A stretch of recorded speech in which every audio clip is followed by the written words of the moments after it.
오늘 저는 창세기 26장 12절로 22절의 말씀을 가지고 크게 한번 따라서 하겠습니다. 이삭이 번성의 복을 받은 이유. 이삭이 번성의 복을 받은 이유. 이러한 제목으로 은혜의 말씀을 나누고자 합니다. 이삭의 생애를 보면 항상 하나님이 그와 함께 하셨고 그를 번성케 하셨다, 이런 이 하나님의 축복을 쏟아부은 것을 보게 됩니다. 오늘 본문에도 이삭이 그랄 지방의 땅에 거주하면서 우물을 파는데 파는 곳마다 우물에서 물이 나왔고 그 물로 가축을 치는데도 어려움이 없었고 농사를 지어 100배의 복을 얻었다고 증언하고 있어요. 오늘 본문 창세기 26장 12절로 13절에 다 같이 합독합니다. 시작. 이삭이 그 땅에서 농사하여 그의 100배나 얻었고 야훼께서 복을 주심으로 그 사람이 창대하고 왕성하여 마침내 거부가 되어. 아멘입니다. 그런데요, 이것으로서 이삭의 복이 끝난 것이 아니라 하나님께서 이삭의 삶을 복되게 하셔서 지경이 넓어지게 하셨고 그 땅에서 번성하는 복을 주셨다라고 재차 또 추가적으로 설명을 하고 있습니다. 여러분, 우리가 예수 믿으면 이러한 복을 받는 것이 당연하고 마땅하고 이러한 복을 누리시기를 예수님의 이름으로 축원합니다. 그런데 하나님께서 이렇게 번성의 복을 주신, 그 축복을 주신 이유가 있어요. 왜 하나님께서 이삭을 이렇게 복 주셨을까? 첫째로 이삭은 하나님께 제단을 쌓는 일을 최우선으로 두고 실행에 옮긴 사람입니다. 오늘 보면 창세기 26장 25절입니다. 시작. 이삭이 그곳에 제단을 쌓고 야훼 이름을 부르며 거기에 장막을 쳤더니 이삭의 종들이 거기서도 우물을 받더라. 아멘입니다.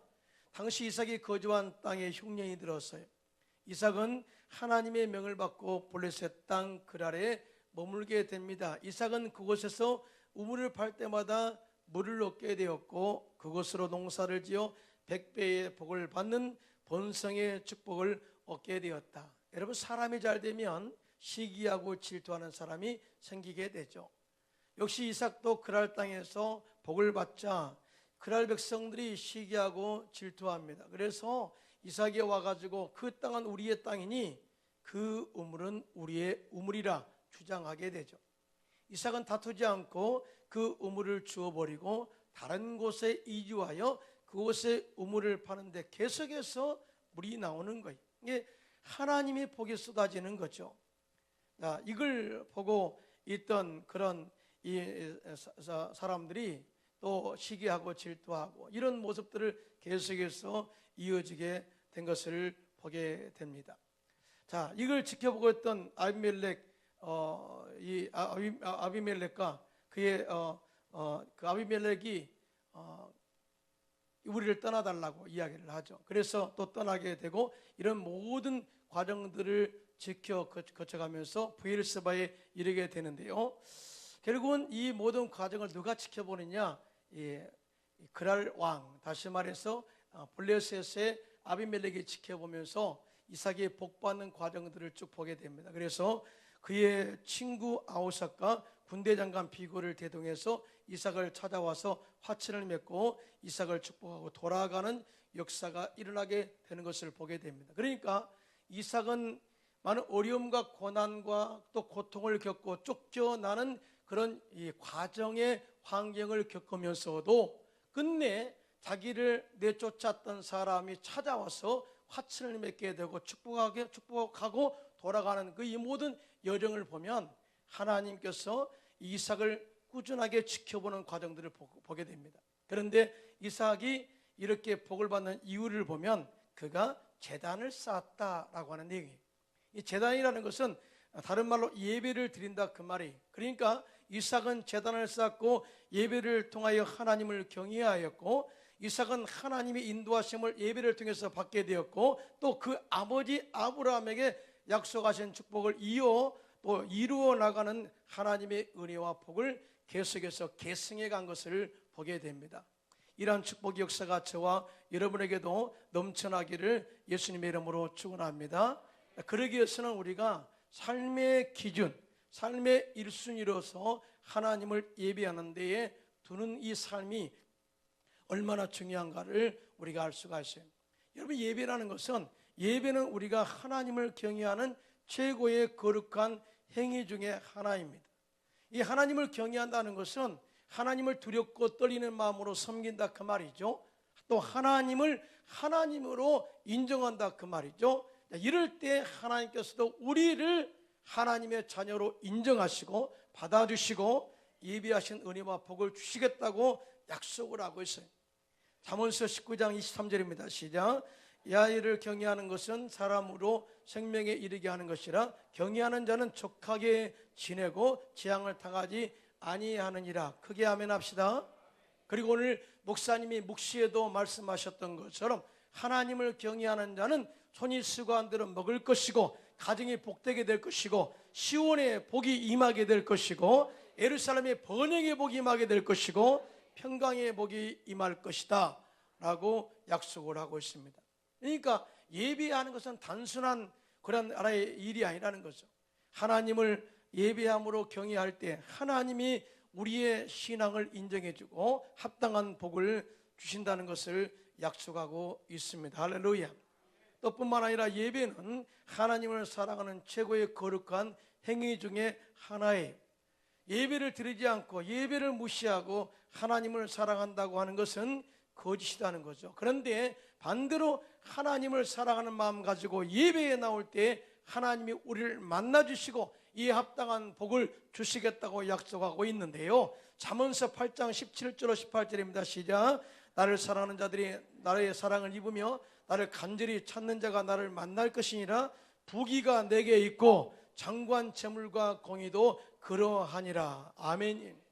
그러므로 우리가 이 주일마다 나와서 하나님을 예비하고 하나님 사랑합니다 고백하면 하나님도 우리를 사랑하시고 안아주시고 형통케 하시고 재물의 복도 주시고 우리가 죄를 짓지 않도록 우리의 삶을 이끌어 주신다고 약속을 하고 있어요.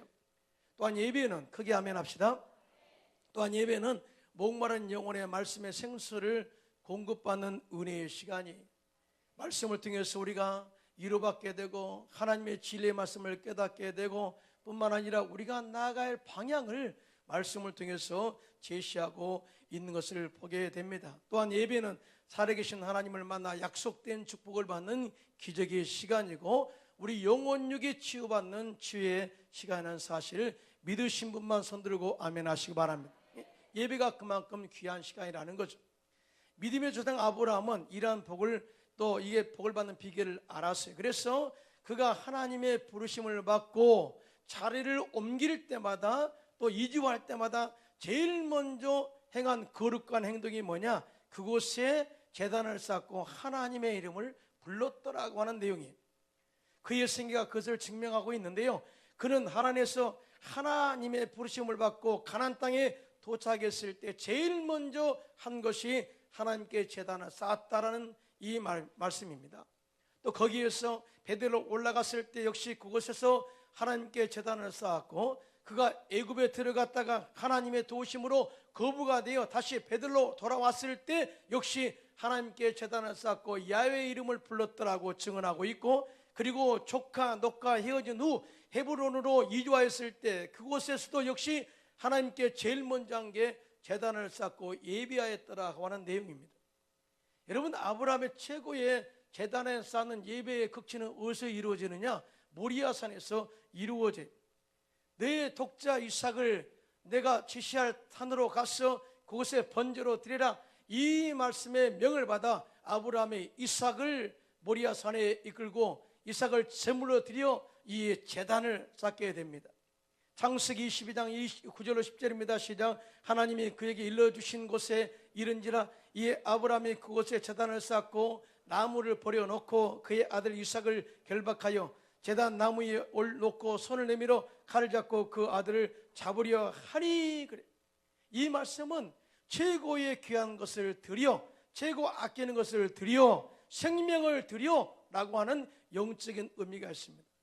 이 아브라함이 제단 쌓을 때 가장 귀한 것, 하나님이 요구하시는 것을 드려 이렇게 온전한 예배에 순종하여 드릴 때에 하나님께서 급하게 부르십니다. 아브라함아, 아브라함아, 내 손을 멈춰라. 그리고 이렇게 인정해 주죠. 네가 내 독자 이삭을 나에게 드린 것을 보니, 예배를 온전하게 드린 것을 보니 이제야 네가 나를 경외하는 줄 아노라. 할렐루야. 경외하는다. 네가 나를 하나님으로 인정하고 있구나, 하나님을 두렵고 떨리는 마음으로 섬기고 있구나 라고 하는 것을 인정하시면서 그에 합당한 하나님의 약속의 복을 주는데요, 창세기 22장 7절로 18절입니다 시작. 내가 내게 큰 복을 주고 내 씨가 크게 번성하여 하늘의 별과 같고 바닷가의 모래와 같게 하리니 내 씨가 그 대적의 성문을 차지하리라. 또 내 씨로 말미암아 천하 만민이 복을 받으리니 이는 내가 나의 말을 준행하였음이라 하셨다 하니라. 아멘입니다. 여러분, 아브라함이 최고의 복된 그런 약속된 축복이 성취된 때가 바로 예배를 드릴 때, 제단을 쌓고 가장 귀한 것을 하나님께 드렸을 때, 하나님이 요구하신 것을 드렸을 때, 이의 예배를 하나님이 기뻐하시고 약속된 복을 내린 것을 보게 됩니다. 이러한 축복의 역사가 저와 여러분에게도 넘쳐나기를 예수님의 이름으로 축원합니다. 여러분, 이런 영적인 관점에서 우리의 삶을 점검해 보면 예배의 성공은 인생의 성공이다 라는 결론이 나와요.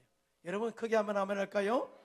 다 따라서, 예배의 성공은 인생의 성공이다. 또한 예배의 성공은 우리의 영혼이 잘되게 하는 비결이다 라고 볼 수가 있고요, 예배의 성공은 여러분의 사업장에 100배의 축복을 가져오는 축복의 통로가 되는 것입니다. 예배의 성공은 여러분의 가문을 영원히 형통하게 하는 축복의 통로가 되는 것이죠. 여러분, 믿으시면 아멘 하시기 바랍니다. 레위기서 26장 2절로 4절입니다 시작. 너희는 내 안식일을 지키며 내 성소를 경외하라. 나는 야훼니라. 너희가 내 규례와 계명을 준행하면 내가 너희에게 철따라 비를 주리니 땅은 그 산물을 내고 밭의 나무는 열매를 맺으리라. 아멘이. 그러므로 우리의 생애가 복되기를 원하시고 형통하기를 원하시고 이삭처럼 또 야곱처럼 아브라함처럼 복을 받기 원하신다면 여러분의 삶의 1순위를 예배에 두시고 실행에 옮기시기를 예수님의 이름으로 축원합니다. 아이젠하워 대통령의 주일 성수일화는 유명합니다. 1959년 9월 27일 미국의 아이젠하워 대통령이 당시의 소련 수상 후르시초프를 초청했어요. 그래서 이 소련 수상이 미국을 방문하게 됩니다. 그런데 그 다음 날이 주일이었어요. 그래서 아침에 아이젠하워 대통령이 숙소에 있는 후르시초프에게 오늘 주일인데, 주님의 날인데 같이 교회에 가지 않겠습니까? 이렇게 제안을 했습니다. 그랬더니 후르시초프가 거절을 했어요. 그러자 아이젠하워가 다시 이야기합니다. 미안합니다만 1시간만 기다려 주십시오. 내가 하나님께 예배를 드리고 오겠습니다 하고 아이젠하워 대통령은 교회에 갔다는 거죠. 여러분, 일국의 대통령으로서, 아니 세계를 이끌어가는 세계 지도자로서, 아니 세계의 지도자를 초청해 놓고 있는 그 자리에 하루 정도, 한 주일 정도 빠지면 괜찮겠지라고 하는 그 생각은 누구에게나 있을 것입니다. 그럼에도 불구하고 아이젠하워 대통령은 예배라는 부분은 사람 때문에 걸러질 수 없는 것이고, 그럴 수 없는 것이고, 사람 때문에 소홀히 할 수 없는 것, 이것은 전능하신 하나님과 나와의 관계라는 것을 입증시켜 준 거예요. 여러분, 믿으시면 아멘. 대통령도 하나님이 세우시고 또 대통령 역시 하나님께 예배해야 될 대상이라는 사실을 깨닫게 해준 그런 내용이죠. 이런 모습을 소련 수상이었던 후르시초프가 다 보았고요, 이런 이 미국 대통령의 참신앙을 인정하였고 이해했다고 합니다. 그리고 그때 회담은 정상적으로 잘 진행되고 마쳤다고 합니다. 사랑하는 성도 여러분, 예배는 대단히 단순한 겁니다. 하찮은, 우리가 생각할 때 하찮게 생각할 수도 있어요. 예배 하루 정도 빠지면 뭐 어떻겠어? 아닙니다. 우리의 신앙은 한 번 빠지고 두 번 빠지고 자꾸 빠지만 싶네. 그 노래는 없지만 그렇게 제가 만들어 봤어요. 한 번 빠져, 두 번 빠져, 세 번 빠져, 그 다음에 한 달 빠져, 그 다음에 영원히 빠져. 여러분, 한 번 방학이 영원히 방학한다는 거 아시죠? 그러므로 주일만큼은 절대적으로 내 생에 주님께 예배드리는 날로 정하시고 기쁜 날, 행복한 날, 축복의 날, 은혜의 날, 치유의 날, 하나님의 복을 받는 날로 정하시고 정말 예배에 여러분 1순위로 나와 드리는 저와 여러분 되시기를 예수님의 이름으로 축원합니다. 그래야 이삭의 복을 받을 수가 있어요. 둘째로 이삭은 하나님의 말씀에 철저하게 순종하는 영성을 겸비한 사람이었어요. 오늘 보면 창세기 16장 2절로 6절입니다. 시작. 야훼께서 이삭에게 나타나 이르시되 애굽으로 내려가지 말고 내가 내게 지시하는 땅에 거주하라. 이 땅에 거류하면 내가 너와 함께해서 내게 복을 주고 내가 이 모든 땅을 너와 내 자손에게 주리라. 내가 내 아버지 아브라함에게 맹세한 것을 이루어 내 자손을 하늘의 별과 같이 번성하게 하며 이 모든 땅을 내 자손에게 주리니 내 자손으로 말미암아 천하 만민이 복을 받으리라. 이는 아브라함이 내 말을 순종하고 내 명령과 내 계명과 내 율례와 내 법도를 지켰음이라 하시니라. 이삭이 그랄에 거주하였더니. 아멘입니다. 이삭이 하나님의 말씀에 순종해서 그랄 땅에 머물게 됩니다.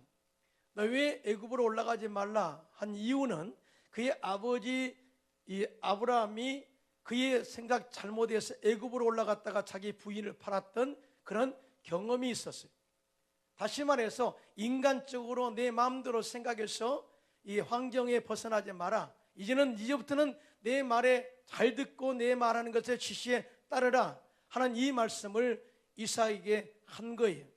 그러면서 말하기를 네가 이 말씀에 순종하면 하늘의 별과 같이 너의 자손이 번성하게 될 것이고 또 그 복이 영원히 대대에 내 가문에 이르게 될 것이다 라고 하시면서 이렇게 복을 준 이유에 대하여 너의 아브라함, 내 아버지의 신앙 때문이다 라고 이야기해요. 내 아버지 아브라함 어떤 사람이 있느냐? 아브라함은 내 말에 순종하고 내 명령과 계명과 율례와 내 법도를 지켰기 때문에 내가 아브라함에게 복을 준 것처럼, 순종한 사람에게 복을 준 것처럼 너희 역시 내 말씀에 순종하면 내가 아브라함 내 아버지에게 준 복을 그대로 주겠다라고 하는 메시지입니다. 여러분, 하나님의 복은요 왔다 갔다 하지 않아요. 항상 한결같습니다. 내게 복을 줘 장대케 하고 형통케 하고 건강케 하시고 또 그 복을 영원히 가문에 주겠다. 이것을 계속해서 한결같이 선포한 것을 보게 됩니다. 이걸 삼중축복이라고 그래요. 다 같이 따라서 영원히 잘된 같이 범사가 잘되고 강건할지어다. 이 강건, 이 삼중축복의 은혜를 계속해서 이 선포하고 있는 것을 보게 됩니다. 이 말을 듣고 이삭이 그곳에 그랄 땅에 머물게 되고 그곳에서 하나님을 제단을 쌓고 섬기게 되는데요. 그러자 또 하나님께서 이삭에게 나타나서 다음과 같은 복을 주시는데요. 나는 내 아버지 아브라함의 하나님이니 두려워하지 말라. 내 종 아브라함을 위하여 내가 너와 함께해서 내게 복을 주어 내 자손이 번성하게 하리라 라고 하는 이 메시지를 줍니다. 그래서 여기서 우리가 깨닫는 게 있습니다. 그의 아버지 아브라함이 하나님을 잘 섬기고 말씀에 순종한 그 복을 자식이 받게 된다. 자식. 여러분 자녀가 잘 되기 원하시면 아멘. 크게 아멘 합시다.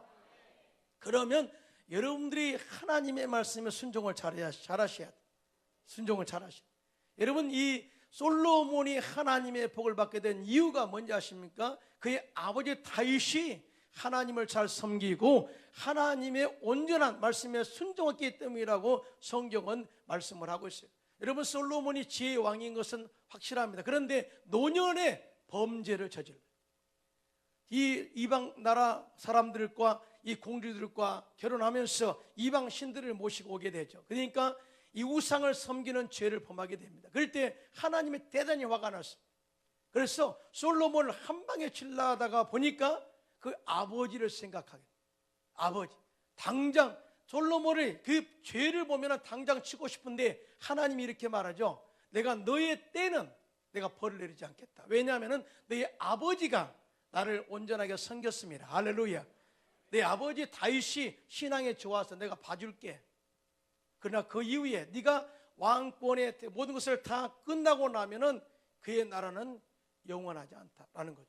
그래서 솔로몬 이후에 남유다와 북이스라엘이 나눠져요. 여러분, 솔로몬이 하나님을 잘 모셨더라면 남유다와 북이스라엘이 안 나눠지죠. 그러므로 우리는 하나님께서 말씀하실 때 내가 잘 하나님을 섬기고 말씀에 순종하면 내 자녀가 잘 되고, 내 자녀가 예수를 잘 믿고 하나님을 잘 섬기면 손주때가 잘 되고, 이것이 대를 이어 천대만대까지 이어가기를 예수님의 이름으로 축원합니다. 반면에 하나님 말씀을 거역함으로 말미암아서 우리에게, 인간들에게 죄를 가져온 인물이 있죠. 아담과 하와이. 중앙 동산에 있는 선악과를 따먹지 말라, 먹는다는 반드시 죽으리라, 이렇게 명령을 내렸음에도 불구하고 뱀으로 가장한 마귀의 유혹에 빠져가지고 선악과를 따먹음으로 말미암아서 죄를 짓게 되고, 영이 죽어버리고 저주가 이 땅에 들어오게 되고 또 지옥에 떨어지는 그러한 이 결과를 초래한 것입니다. 그런데 이와 똑같은 사람이 있어요. 이스라엘의 첫 번째 왕 사울입니다. 하나님께서 사울을 왕으로 세우려고 할 때 사울이 얼마나 두려웠던지 마차 바퀴 밑에 숨었다 그랬어요. 이렇게 겸손한 사람이었습니다. 처음 왕이 되기 전에는 이렇게 겸손한 사람, 사실은 사울은 다른 사람보다 키가 한 뼘이 더 자랐다. 그러니까 기골이 장대한 사람, 이런 사람을 하나님이 붙잡아다가 기름 부어서 왕으로 세웠어요. 그리고 하나님이 사울 왕과 함께 하심으로 말미암아서 주변 국가 위협에서 막아주시고 승리하도록 도와주셔서 이스라엘을 복되게 하시고 강하게 했습니다. 자, 그러면 끝까지 겸손하게 순종하여 나갔어야 돼. 그런데 이렇게 나라가 왕성하고 왕으로서의 인정을 받게 되자 교만해지기 시작했습니다. 그리고 하나님의 말씀을 가볍게 여기고 거역하고 순종하지 않기 시작합니다. 한 번은 블레셋과의 싸움 전에 제사를 드리게 되는데, 당시에 제사장 또 선지자는 사무엘이었습니다. 사무엘이 와서 제사를 드리고 왕과 군대는 나가 싸우면 되는데, 사무엘이 좀 늦게 온다는 소문이 듣게 돼요. 그러다 보니까 백성들이 마음이 나눠집니다. 그러니까 사울왕이 조급해진 거예요. 그때 어려움 있을 때는 기도하는 게 중요해요. 할렐루야. 기도하면 될 것인데 기도하지 않고 인간적으로 백성들이 흩어지는 것에 대한 관심을 가지고 흩어지는 것을 모면하기 위해서 자기가 제물을 가져다가 제사를 드려버렸어요. 제사가 끝날 즈음에 사무엘 선지자가 도착했습니다. 그리고 왕이 잘못된 일을 했습니다 라고 이야기하면서 왕의 나라가 길지 못할 것이라고 이렇게 예언합니다. 또 그런데 하나님께서 사울왕에게 기회를 한번 주기를 원했습니다. 그래서 아말렉을 진멸할 이유에 대해서 하나님께서 아말렉을 진멸해야 되겠다, 그러므로 사울왕을 쓰시기를 작정하시고 사울왕에게 아말렉을 진멸할 이유를 이야기합니다. 사무엘상 15장 2절로 3절입니다. 시작. 만군의 여호와께서 이같이 말씀하시기를 아말렉이 이스라엘에게 행한 일, 곧 애굽에서 나올 때 길에서 대적한 일을 내가 그들을 벌하노니 지금 가서 아말렉을 쳐서 그들의 모든 소유를 남기지 말고 진멸하되 남녀와 소아와 젖먹는 아이와 우양과 낙타와 나귀를 죽이라 하셨나이다 하니, 이 무슨 말이냐면 이스라엘 백성들, 즉 택함 받은 백성들이 애굽에서 모세를 지도자를 통해서 지도자로 삼고 나올 때 아말렉이 비겁하게 정 군대를 친 게 아니고 이스라엘 본대를 친 게 아니라 노약자들을 쳤어요. 항상 뒤에 힘들어서 정말 이 거동하기가 불편한 노약자들을 쳐서 계속해서 이스라엘 백성들을 이렇게 경쟁했습니다. 이런 부분에 대해서 하나님이 진노하셨습니다. 이렇게 비겁한 자, 아말렉을 비겁한 자로 이렇게 정하시고 이제는 그 백성들을 진멸하기로, 완전 씨를 말리기로 작정하시고 이제 내가 그 일을 벌하기 위해서 가서 그들을 다 죽여라, 이렇게 명령을 내렸습니다. 사울왕이 이 말을 듣고 그렇게 하지 않았습니다. 자기 뜻대로 자기 생각대로 결정해서 하게 되는데 아말렉 왕 아각을 사로잡고 그의 양과 소의 가장 좋은 것 또는 기름진 것을 남겼고 자기를 위해서 갈멜의 기념비를 세우고 길갈로 가버렸어요. 그러니까 얼마나 교만했냐면 자기가 정쟁에 승리했다. 사실은 하나님이 도와서 승리하게 하셨거든요. 여러분 믿으시면 아멘. 그런데 자기가 전쟁에 이긴 것처럼 승리의 기념비를, 자기의 기념비를 갈멜에 세우고 길갈로 떠나버렸다. 이러한 사울의 불순종의 모습을 보고 계셨던 하나님이 사무엘에게 나타나서 이렇게 말씀하십니다. 사무엘상 15장 11절입니다. 시작. 내가 사울을 왕으로 세운 것을 후회하노니 그가 돌이켜서 나를 따르지 아니하며 내 명령을 행하지 아니하였음을 아신지라. 사무엘이 근심하여 온 밤을 야훼께 부르짖으니라. 아멘. 여러분, 하나님이 어디에서 나는 후회했다 그런 말이 없어요. 내가 인간을 지어놓고 후회했다 이런 적이 없습니다. 절대적으로 하나님은 온전하신 하나님이시고 전능하신 하나님이십니다. 아멘입니까?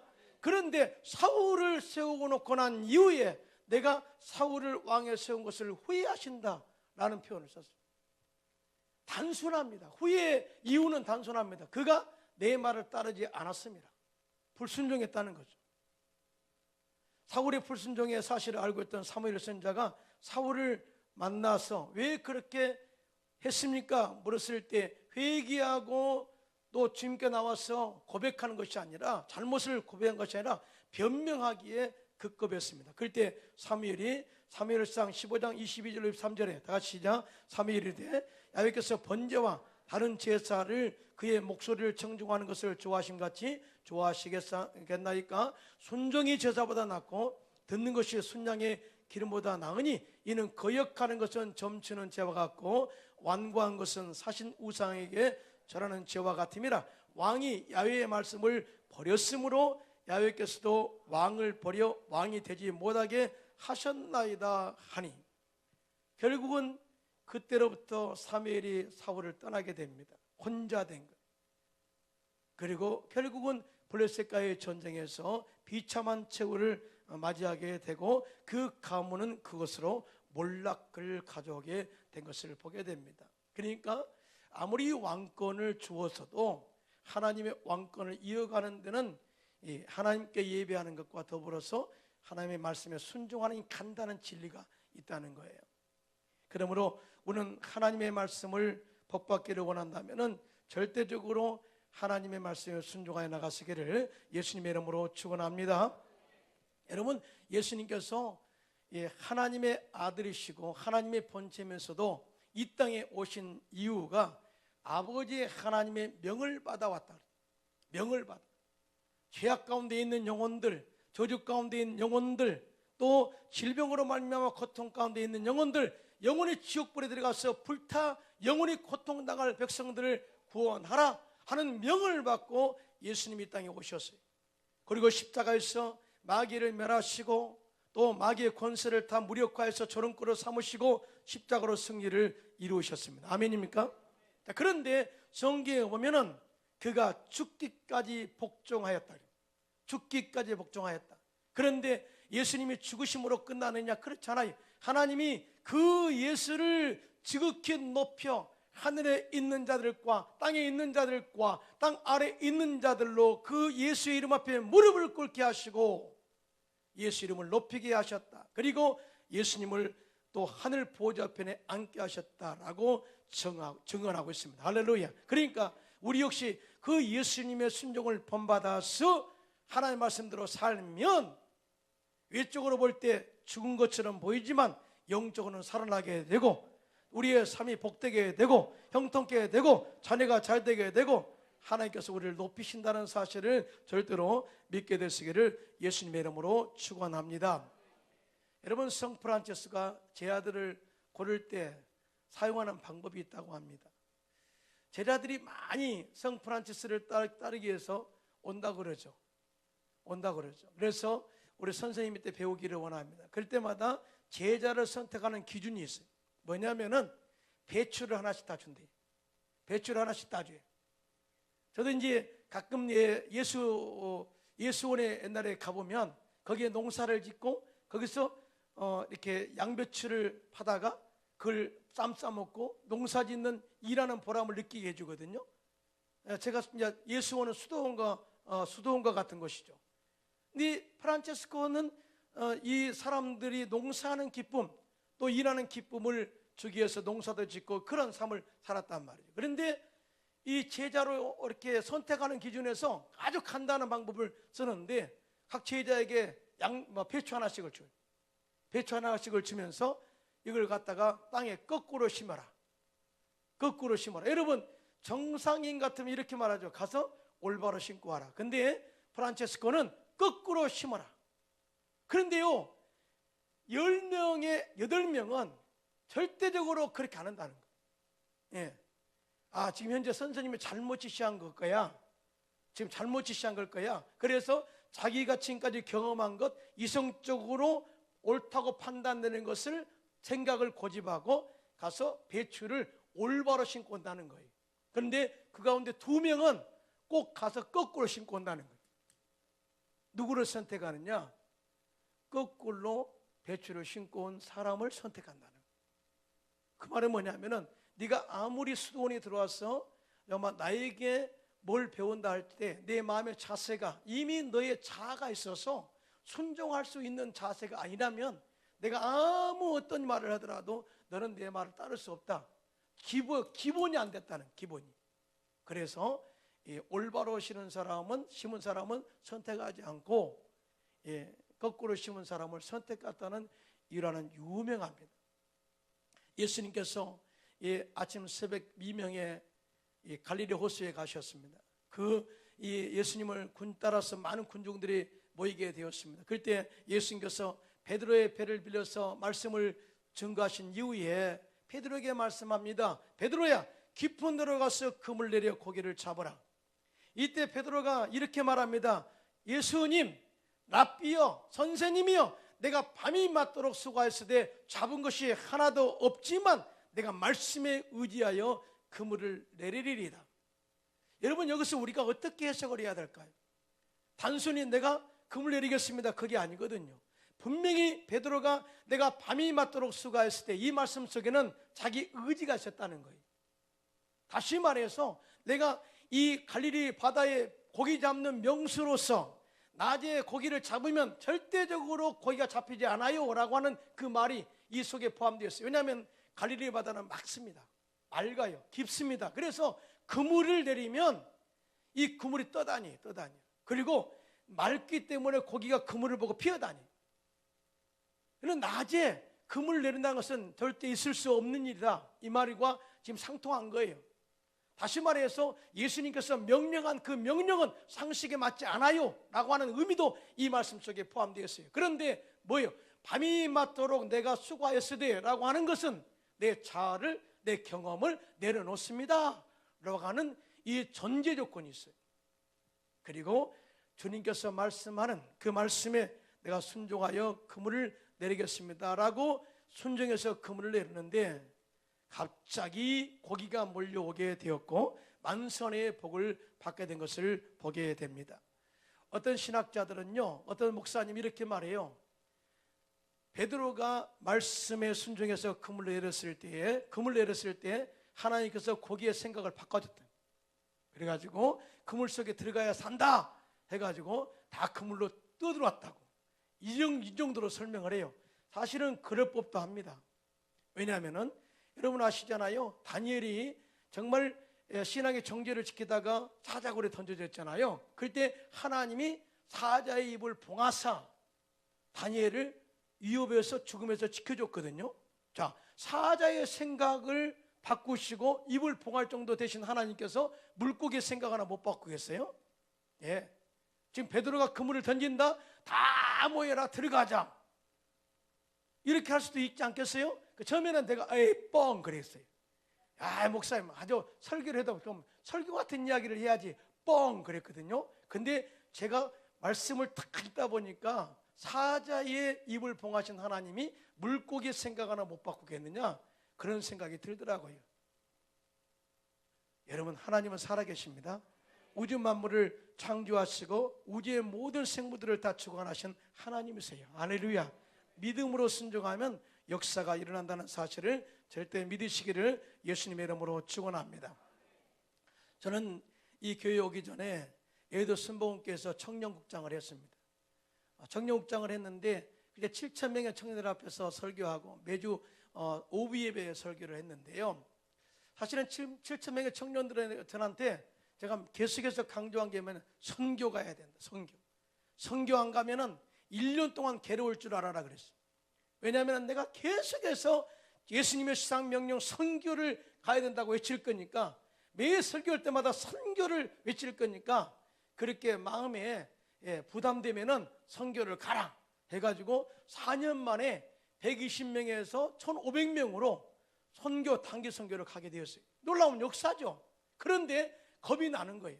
가끔 가다가 이 자매 형제가 와가지고 목사님 저 회사 사표 낼 거예요. 왜? 선교 가기 위해서. 아니 휴가 받았고 가. 휴가. 아니 목사님 휴가를 2주밖에 안 된답니다. 그래서 내가 아프리카로 선교 가려면 한 달 가야 되는데, 또 유럽으로 선교 가면 한 달 가야 되는데, 사실은 제가 헝가리에서 11년 동안 선교했잖아요. 그런데 한국에서 미션 월드 미션 팀들이 오게 되면 3주 4주를 섬기다 갑니다.